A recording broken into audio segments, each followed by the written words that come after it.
Hello friends, and welcome back to the channel. It's your friend and guide here with the most detailed fishing forecast you're going to find. We are looking at the week from the 10th to the 16th of November 2025, right here in beautiful and very, very wet Ireland. Now, I have been studying the charts and I have to tell you, this is not a straightforward week. Are we on the verge of some of the best pike fishing of the year, or will the wild Atlantic weather send the fish into hiding? This week promises big rewards for those who listen closely, because it's a tale of two completely different weather patterns. Stick with me and I'll tell you exactly how to tackle it. First up, let's talk about our primary target, the king of the lough, the mighty pike. November is the time, my friends. This is when the true giants of the deep put on the feed bags before the cold of winter really sets in. But you won't find them sunning themselves in the shallows.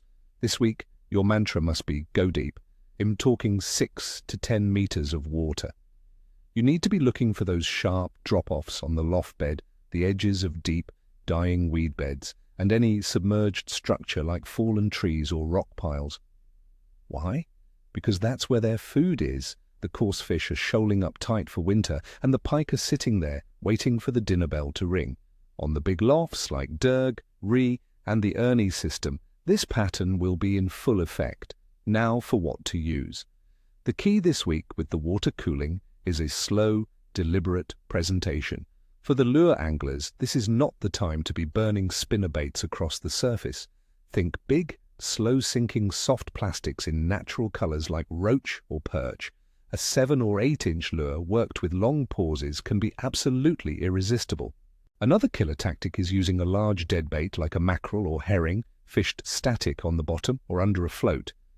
It's an old school method for a reason. It works, especially for tempting those truly huge, lazy pike that want an easy meal. Next, let's talk about a fish that is a fantastic target in its own right, the perch. The big sergeants of the lough are just like the pike. They're following the food into deeper water. They often form huge shoals at this time of year. So if you find one, you can have some incredible sport. On the loughs, target the same deep drop-offs and underwater humps where you'd expect to find pike. Don't be surprised if you pick up a bonus pike while you're at it. In the canals, look for them near lock gates and in the deeper, wider sections where the water is less affected by flow. For perch, you can scale down your tactics. Dropshotting with small 2 to 3 inch lures is a brilliant sensitive method for fishing these deeper spots. A simple jig head with a creature bait or even feeder fishing with lobworms and red maggots can lead to a net full of beautiful, stripy perch. Now let's break down the science of why this week is so special. The weather is the big story.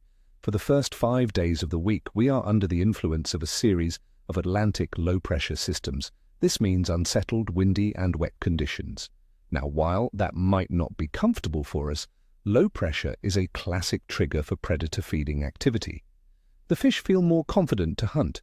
Temperatures will also be unusually mild for November, staying frost-free, which will keep the fish active. Water temperatures will be hovering in that 8 to 10 degrees Celsius range, which is the perfect temperature for a pre-winter feeding spree. But, and this is a big but, everything changes at the weekend. A cold front is pushing in, and temperatures will plummet. This is the shock to the system we need to watch out for. And what about the moon? We're in a waning phase all week, coming off a full moon on November 5th. The period after a full moon can be excellent, as fish are often still actively feeding. We have the third quarter moon on Tuesday the 11th, which is another good sign.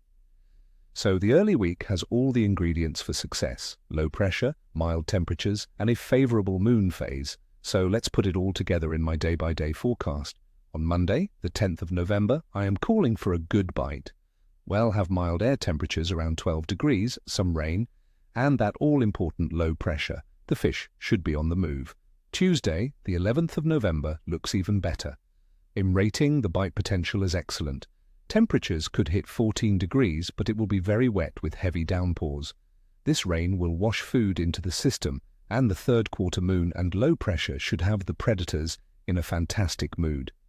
Wednesday, the 12th of November, is the warmest day of the week, potentially reaching 15 degrees. The bite should remain good. These stable, mild and wet conditions are perfect. Thursday, the 13th of November continues the trend. Another mild, wet day, and in predicting another good day for fishing, this is your window, friends. Use it. Friday, the 14th of November, things might just start to slow down. I'm calling for an average bite. The conditions are still mild, but the weather might begin to shift ahead of the big change. Now, for the weekend. On Saturday, the 15th of November, the forecast is capricious. The air temperature will drop dramatically down to around 9 degrees. This sharp change can do one of two things: trigger a frantic, last-chance feeding spell, or shut the fish down completely. It is a day of high risk, but potentially high reward. Finally, Sunday, the 16th of November. The bite will be poor. The temperature will drop again, down to just 4 degrees, with a risk of our first proper frost. This shock of cold will almost certainly make the fish lethargic and send them to the deepest, most stable water they can find. It will be a very tough day on the water. So there you have it, friends. A week that starts with a bang and ends with a chill. Get out there from Monday to Thursday if you can, because the conditions are lining up for something special. As always, tight lines, stay safe in that wet weather, and ni chwosta, ni cheshui, neither tail nor scales. I've been your expert guide. Please, if this forecast helped you, hit that like button, subscribe to the channel, and ring that notification bell. I'd love to hear from you in the comments. What are your plans for the weekend? Have you noticed the fish moving deeper? Share your observations. Let's help each other catch more fish. See you next week.